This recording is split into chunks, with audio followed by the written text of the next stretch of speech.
What's up, fantasy endgame community?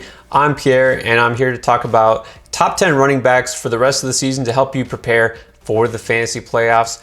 But let's get into it, and let's start with the number one back, and that is Jonathan Taylor. That's right, JT takes the top spot. He's been absolutely rolling lately. He's been a top 10 fantasy running back for the last 9 weeks in a row. He's a guy that's crushing regardless of opponent, and you saw even in the toughest matchup against Buffalo, had his best game.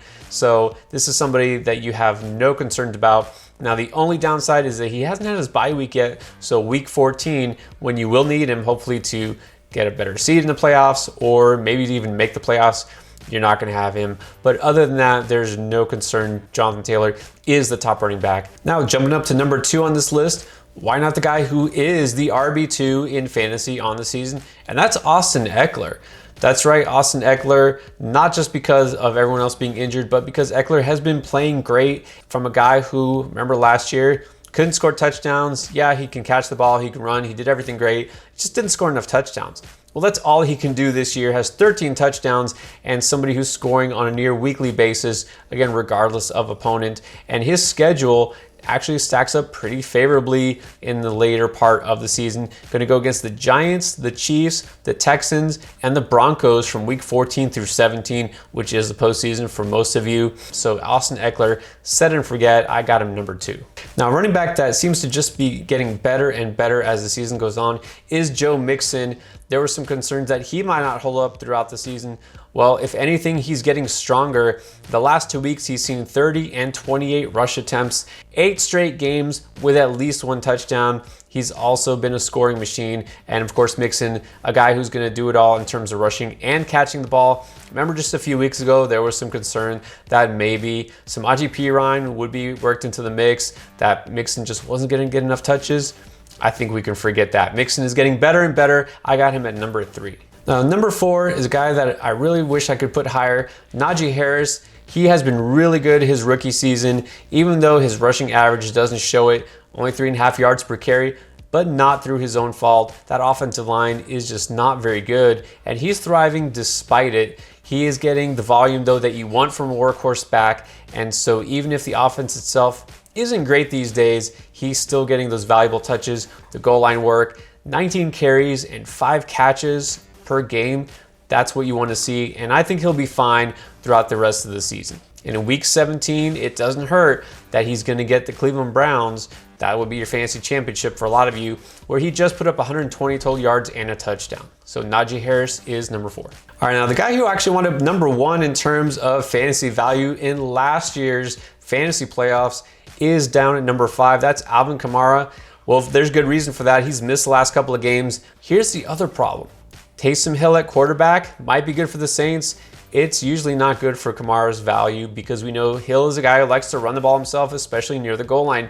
We'll see how it plays out. If it does like it did last year, Kamara's value really took a hit, but you can't put him much lower because he still is that offense, especially without Michael Thomas, without much of a passing game, without Drew Brees. Even if Hill does maybe limit his upside, I still like Kamara. He's number 5. All right, Saquon Barkley up at number 6.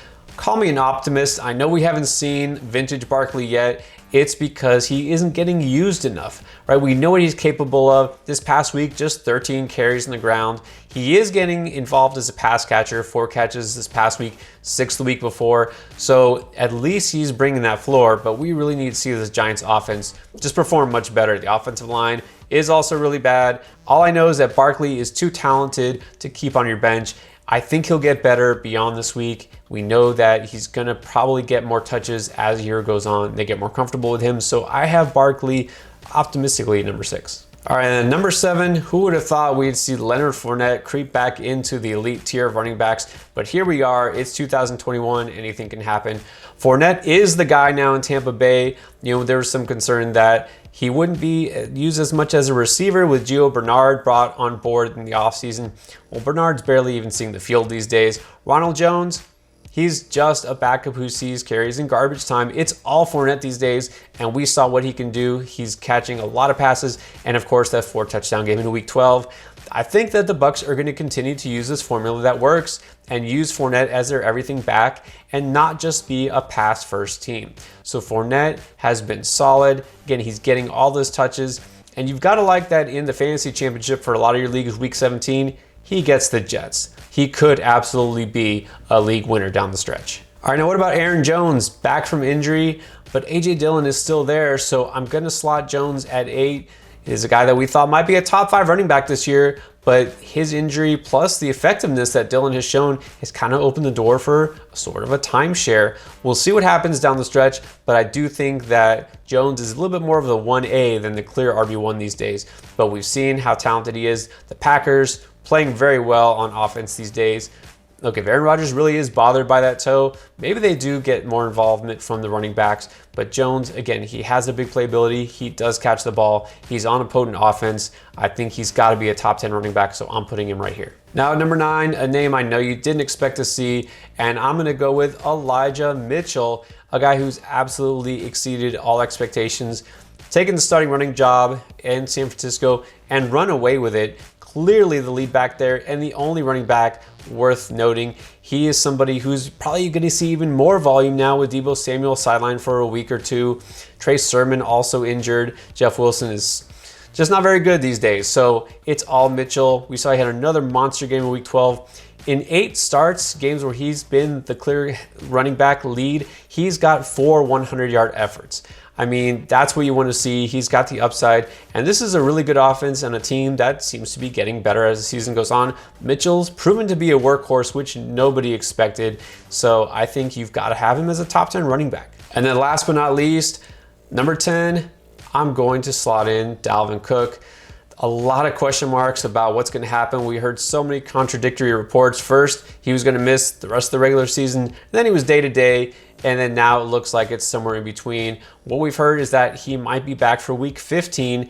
That's not really what you want to hear, that he's going to miss a couple of games at least. I mean, there is a chance he is out for the fantasy playoffs. But I'm going to assume what the reports say are accurate. He'll be back by week 15, at the very least week 16. That means he's going to help you in the fantasy playoffs for your semifinal and your championship game. If you get Dalvin Cook back, he's a must start. Look, he has been rock solid, 4.5 yards per carry, averaging 108 total yards per game. The only knock on him is he hasn't scored as much touchdowns as last year, where he was absolutely dominant and one of the best running backs and fantasy assets in all of the game. So only 4 touchdowns this year, but you can't hold that against him because touchdowns are not a sticky stat. He could absolutely get in the end zone in those final couple of games. So if Dalvin Cook is back and he's a full go, I think he is a must start. I'm going to put him at number 10 right now.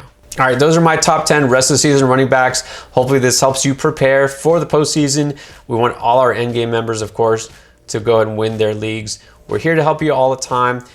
For advice each and every week on helping set your winning lineup, join us Saturday evenings where we talk about who you should put in your lineup. You can ask your questions to us live. So check that out.